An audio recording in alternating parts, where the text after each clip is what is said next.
지난번 영상에 이어서 이 혈류량과 관류량에 대해서 말씀을 드리도록 하겠습니다.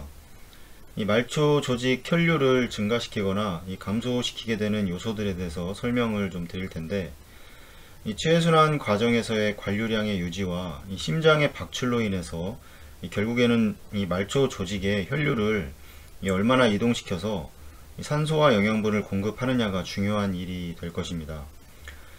이 체순환 과정에서도 심장의 기능이 현저하게 떨어져 있는 환자에서는 어떠한 방법으로든 이 순환 혈액량을 늘려서 이 말초 조직에 이 산소와 영양분을 공급하느냐에 따라 이 환자의 회복 상태가 충분히 달라질 수 있기 때문입니다. 결국에는 어떠한 방법이든 이 심박 출량이 증가를 하게 되면 이 말초 조직의 혈류는 혈류를 증가시키게 됩니다. 이 심박출량의 증가는 이 심장에서의 이 1회 박출량과 이 심박동수에 의해서 결정이 되게 되는데, 여기 하나 더 추가를 하면 이 심근 수축력을 증가시키게 되면 심박출량을 증가시킬 수 있습니다.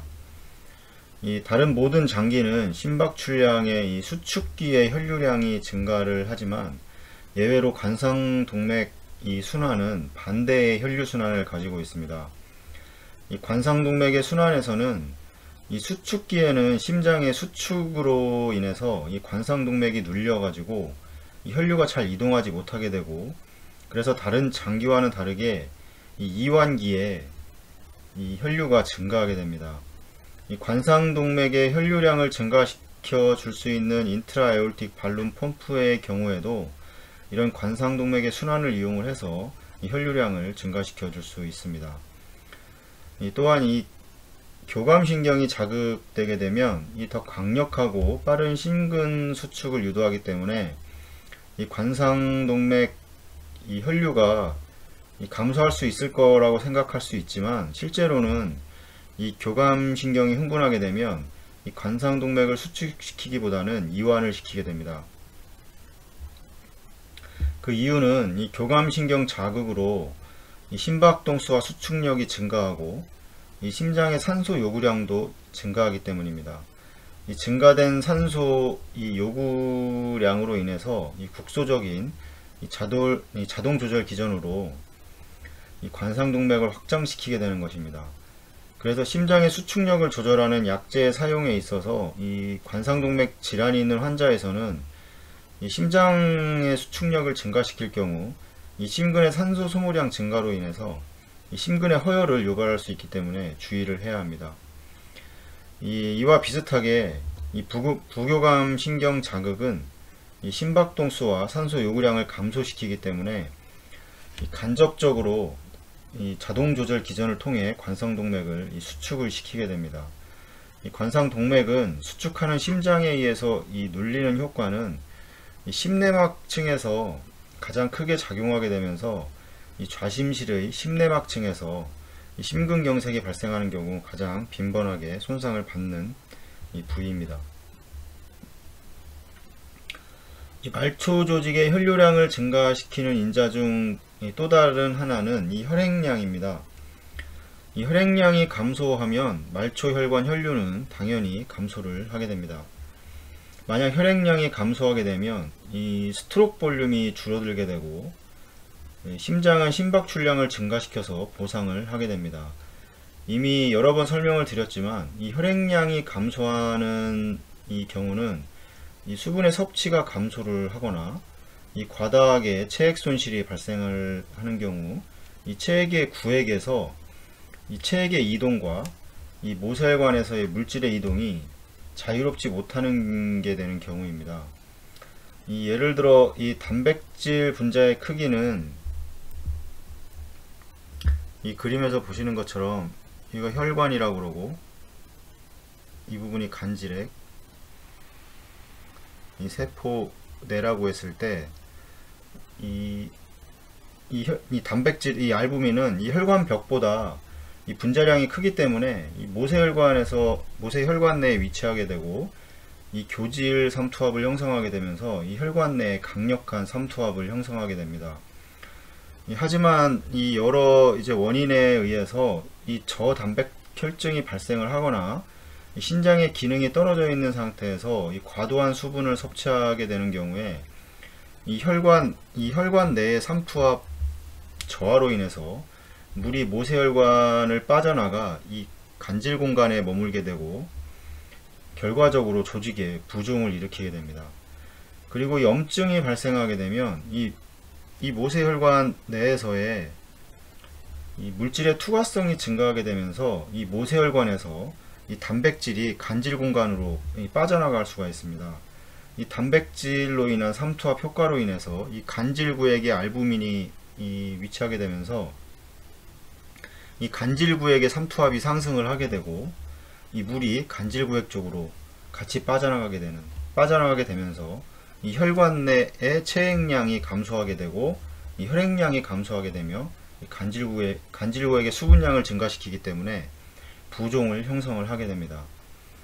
이 체순환 과정이나 이 에크모 과정에서도 마찬가지로 이 신장의 영향과 이 로우 카디악 아웃풋으로 인해서 이 간질구역의 수분량 증가로 인해 부종을 형성하고 있는 경우에 이 체순환 과정에서 이 혈관 내 혈액량 부족으로 인해서 많은 어려움을 겪을 수 있습니다. 이런 증상을 가지고 있는 환자의 체순환 과정의 목적은 이 어떻게 하면 증가되어 있는 이 간질구역의 수분을 혈관으로 다시 되돌려서 이 제거해 주는가가 중요한 과정이 되어야 할 것입니다. 이 혈관의 이완 정도, 특히 이 소동맥 수준에서의 이 이완 정도에 따라 이 혈압은 감소하게 되면서 이 조직의 혈류량은 증가를 하게 됩니다. 이 혈관 내에서 이 혈관 수축에 의해서 이 혈류의 흐름에 대한 저항이 증가하면 할수록 이 혈류는 감소하게 되는데, 이 동맥경화증이 있는 경우에 혈관벽이 불규칙할 수 있기 때문에 이 와류를 발생을 시킬 수 있고, 이는 혈류의 저항을 증가시키고 혈류를 감소시킬 수 있습니다.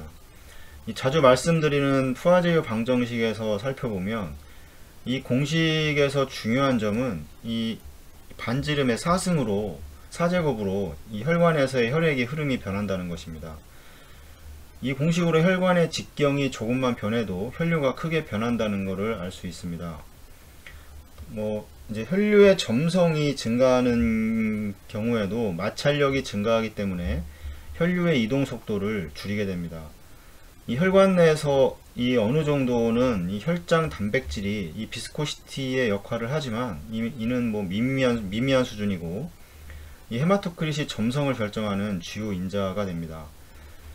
하지만 이 혈액 점도로 인한 혈류의 증감은 이 혈관의 직경 변화에 비해서는 미미하고 실제로 혈압 변화에 큰 영향을 미치지는 못합니다. 이 체순환 과정에서도 혈이석 과정을 통해서 이 정상 헤마토크릿에 비해 많은 수치의 감소를 보이지만 이 헤마토크릿이 극단적인 값으로 떨어지는 것이 아니기 때문에 그 영향은 적다고 할 수 있습니다. 물론 정상적인 헤마토크릿에 비해 이 산소의 전달 능력은 저하될 수 있으나 이 혈이석으로 인한 장점으로 인해서 오히려 말초 조직의 혈류량은 증가하게 되고 그 결과 산소 전달 또한 증가시킬 수 있게 됩니다. 이 동물 실험의 경우에서 이 혈희석으로 인해서 이 헤마토크릿을 이 42%에서 25%로 낮췄을 때 이 같은 퍼퓨전 프레셔에서 이 퍼퓨전 플로우는 이 50% 이상 증가하는 결과를 가져왔고, 이 세레브랄 블러드 플로우의 경우에서는 이 바이패스 전보다 이 50에서 약 300% 가량의 관류량이 증가한다는 것을 알 수 있었습니다. 이 말초 조직의 산소 전달도 이 관류량이 증가한다는 것은 이 말초 조직의 산소 전달도 증가한다는 의미이기 때문에 이 혈이석의 장점으로 작용을 하게 됩니다. 그리고 이제 우리 몸의 조직은 이 혈류 부족으로 인해 조직의 이 산소 전달이 잘 안 되는 경우에 이 장기적인 반응으로 이 주변에 이 측부혈관이 발달을 하게 됩니다. 이런 측부혈관이 많을수록 혈류는 증가하게 될 텐데, 만약 이 풀모나리에 혈류가 공급되지 못하는 질병을 가지고 있거나 이 관상동맥 혈관이 협착이 있는 경우 등에서 이 축부혈관이 발생을 하게 되면 이 부족해진 혈류량은 이 축부혈관을 통해서 공급받게 되고 이 필요한 곳에 산소를 전달을 하게 됩니다.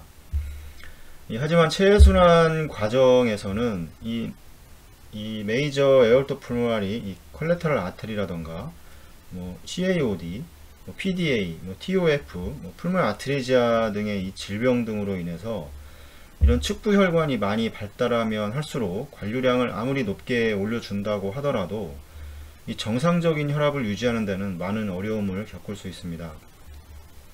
이 부분에 대해서는 그 설명을 한번 드렸었는데, 결과적으로 축부혈관이 생성된다는 것은 이 정상적인 순환이 이루어지지 못하는 것이기 때문에 이 정상적인 순환이 이루어지고 나면 자연적으로 그 기능을 점차 잃게 됩니다.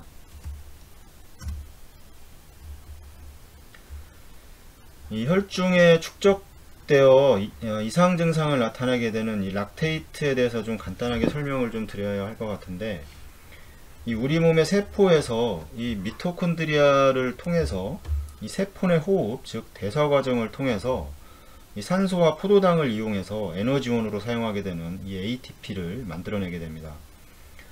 이 세포는 미토콘드리아 및 이 세포질을 통해서 이 포도당과 산소를 이용해서 이 호흡을 진행하게 됩니다. 여기에서 호흡을 크게 두 가지로 나눌 수 있는데, 이 산소를 이용해서 대사를 진행하게 되는 이 호기성 대사 생산하는 과정과 이 산소가 부족한 상태에서 이 포도당만을 이용한 이 현기성 이 대사를 통해서 에너지를 생산하는 과정으로 나눌 수 있습니다.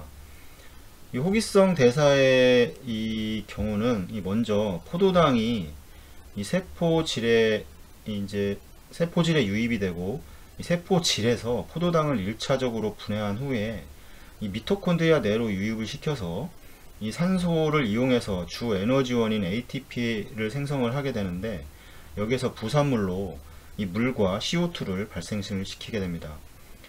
하지만 현기성 대사의 경우에는 이 세포 내 산소가 부족해진 상태에서는 이 세포질에서 보시면 이 세포 내라고 봤을 때 이 미토콘드리아가 이렇게 위치하게 되고 핵이 있고, 이 나머지를 세포질이라고 하는데, 이 세포질에서 포도당을 이 미토콘드리아로 들여보내지 못하고 이 세포질에서 산소 없이 호흡을 진행하게 되면서 이 ATP를 생성을 하게 됩니다.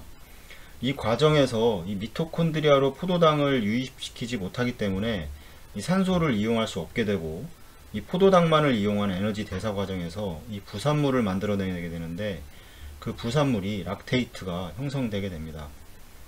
이 락테이트는 이 간에서 분해되게 되는데, 이 분해되는 속도보다 이 증가되는 속도가 더 높을 경우에 이제 혈중에 축적이 되게 됩니다. 이 혈중의 젖산이 과다하게 축적되는 경우는 크게는 1차적으로 이 혈중의 젖산이 높게 축적되는 상태와 이 유기산이 증가를 해서 젖산이 축적되는 경우입니다. 여기서 유기산증이 축적해서 이 A형의 경우에는 이 폐 자체에서 이 충분한 산소를 흡수하지 못하는 경우와 이 감소된 혈류로 인한 이 조직세포의 산소 공급이 감소하는 경우이고, 이 B형의 경우에는 이 산소와 감소와는 상관없이 혈중의 젖산이 형성되는 상태입니다. 이 B형의 경우는 이 간질환, 이 당뇨병, 그다음에 백혈병, 이 당원이 축적되는 이런 질환과 이 심한 감염이나 이 전신적 폐혈증 등으로 인해서 발생하게 되고, 이 근이영양증이 발생을 하거나 심한 운동을 진행하는 경우에도 이 근육세포에서 이 자체 내에서 산소가 부족해지는 현상으로 이 락테이트가 축적되게 됩니다. A형의 경우를 살펴봐야 할 텐데, 이 출혈로 인해서 이 혈관 내에 이 혈장 및 적혈구 감소로 인해서 조직에 산소 전달이 원활하게 공급되지 않는 경우와 이 우렬성 신부전의 경우에는 이 심장 자체의 수축 기능이 떨어져서 이 조직에 충분한 혈류량, 즉 유효순환 혈액량을 공급하지 못하는 상황에서 발생하게 되며, 또한 이 폐에서 여러가지 원인에 의해서 이 폐의 부종이 발생하는 경우와 이 폐 자체의 손상, 뭐 COPD라던가 이런 증상으로 인해서 이 산소를 충분히 흡수하지 못하는 경우에서 이 혈중 헤모글로빈이 충분한 산소를 흡수하지 못하기 때문에 결과적으로 이 조직에 전달되는 산소의 양은 감소할 수밖에 없게 됩니다. 이 빈혈의 경우에도 마찬가지로 이 혈중 헤모글로빈의 저하로 인해서 이 조직에 전달되는 산소의 양이 감소하게 됨으로써 이 혈중의 젖산이 축적될 수 있습니다. 이 대사성 산증의 경우에는 이 NI연갭을 통해서 이제 유기산의 축적을 확인할 수가 있습니다. 이 체외순환 과정에서도 이 A형의 상태에 대해서 상태를 관심 있게 생각을 해봐야 하는데, 이 심부전으로 인해서 카디악 아웃풋이 감소해서 조직의 이 유효순환 혈액량이 줄어드는 경우와 이 풀마 이데마가 발생하는 경우, 이 수술 후 발생하는 경우, 수술 후 출혈이 심한 경우와 이 체외순환 과정에서는 필연적으로 이 혈희석 진행 과정을 거치게 되는데, 이 과도한 이 혈희석이 형성되는 경우에 이 헤모글로빈의 수치가 낮아지게 되면서 조직에 산소를 충분하게 공급하지 못하는 이 상황이 발생을 하게 되고, 결국에는 이 염기성 대사 과정을 통해서 젖산이 혈중에 축적이 되게 됩니다. 또한 체외순환 과정에서 관류량을 충분히 유지해주지 못하는 경우에도 마찬가지로 이 말초 조직의 산소를 충분히 공급해주지 못하기 때문에 이 혈중의 젖산이 축적되게 됨으로써 대사성 항증을 유발하게 됩니다. 그래서 이 체외순환 과정이나 에크모 과정에서 이 환자의 상태를 파악을 하고 이 젖산의 혈중 발생으로 인해 대사성 항증이 발생하는 경우에는 제일 먼저 충분한 관류량을 유지하기 위해서 노력해야 하고, 이 낮아진 헤모글로빈을 이 혈액을 사용해서 높여줘야 하며, 이 심부전으로 인해서 이 조직의 부종이 발생하게 되었다면 이 조직의 부종을 체외순환 과정에서 충분히 제거해 주어 이 조직의 기능을 원활하게 유지할 수 있는 환경을 만들어 주어야 이 조직에 충분한 산소 영양분을 공급해서 이 원활한 기능을 할 수 있도록 도움을 줘야 합니다.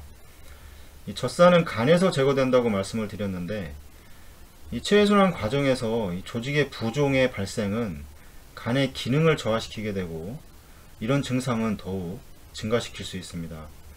그리고 체외순환 과정에서 여러가지 조건에 의해서 이 정맥 탈혈이 원활하게 이루어지지 않는 경우에도 이 간의 기능에도 영향을 줄 수 있습니다. 충분한 탈혈이 이루어지지 않는 경우 이 간 수치가 상승하게 되는 것도 같은 맥락으로 생각을 하셔야 합니다. 에크모의 과정에서도 잠깐 설명을 드리면 이 혈관이라고 가정을 하고 간질액, 이 세포내라고 봤을 때 이 에크모나 체외순환 과정에서 이 간질구액에 수분이 축적되는 현상을 이 부종이라고 말씀을 드렸는데, 이 체외순환이나 에크모 과정에서 이 간질구액의 부종이 일어날 수 있는 기회는 상당히 많습니다. 그래서 부종이라는 건 혈관에서 간질액 쪽으로 수분이 빠져나가는 거기 때문에 이 피눌레이션을 이 혈관에 진행을 하고 탈혈과 이 관류량을 공급해주는 과정에서 이 혈관 내 볼륨 부족으로 인해서 이 리저버의 볼륨이 부족하다거나 아니면 에크모에 이 채터링 이펙트가 발생을 해서 순환이 잘 이루어지지 않는 경우가 발생을 하게 됩니다. 이런 경우에는 일반적으로 이 노말셀라인을 주로 주입을 하게 되는데, 이런 노말셀라인을 주입을 하게 되면 이 노말셀라인의 경우에는 이 세포 외에서 다들 말씀을 드렸지만 소듐은 세포 막을 잘 통과를 못합니다. 세포 내에서 세포 외에 이 혈관과 이 간질액에 분포되게 되는데, 이 4분의 1과 4분의 3의 비율로 이 노말셀라인 1000cc를 만약 공부를 했다고 가정을 했을 때 250cc와 750cc의 이런 분포로 간질구에게 수분량을 더 늘려버리기 때문에 이 환자가 에크모라든가 이 체해순환 과정에 CPB 과정에서 이 충분한 관류량이 형성되지 않는 상태에서 이 노말셀라인의 주입은 결국에는 간질구에게 이 수분을 증가를 시켜버리기 때문에 더욱 부종을 조장을 하게 됩니다. 이런 경우에는 지금 이 혈관의 이 삼투압이라던가 소듐 자체에 문제가 생겨서 지금 혈관 이렇게 간질액 쪽으로 빠져나가는 것이기 때문에 이 혈관 내에 이 교질 삼투압이라던가 교질 삼투압을 우선적으로 늘려서 이 간질구에게 있는 이 수분을 혈관으로 땡겨오는 과정을 거쳐서 이 충분한 관류량을 유지해주는 방향으로 이 체해순환을 운영을 해야 됩니다. 만약 그렇지 않은 경우에는 지속적으로 이 간질구에게 수분이 쌓이기 때문에 이 부종이라고 하는 것은 말씀을 드렸지만 이 조직의 기능을 저하시키게 됩니다. 그래서 이 체해순환 과정에서 꼭 가장 중요하게 생각해야 할 부분은 이 혈관 내에 오스모랄리티라던가 이 교질 삼투압, 알부민에 의해서 작용하게 되는 교질 삼투압 등을 정상 수치를 유지를 해서 이 간질구에게서 이 혈관 쪽으로 수분을 계속 지속적으로 땡겨와서 이 플로우 충분한 관류량을 조직에 유지할 수 있도록 그런 식의 방향으로 체해순환을 유지를 해야 합니다. 오늘은 여기까지 하고 다음 영상을 통해서 이 관류량과 혈류량에 대해서 다시 설명을 드리도록 하겠습니다. 그리고 에크모 과정이라던가 체해순환 과정에서 이 혈류량을 늘리는 방법도 다시 또 말씀을 드리도록 하겠습니다. 시청해 주셔서 감사합니다.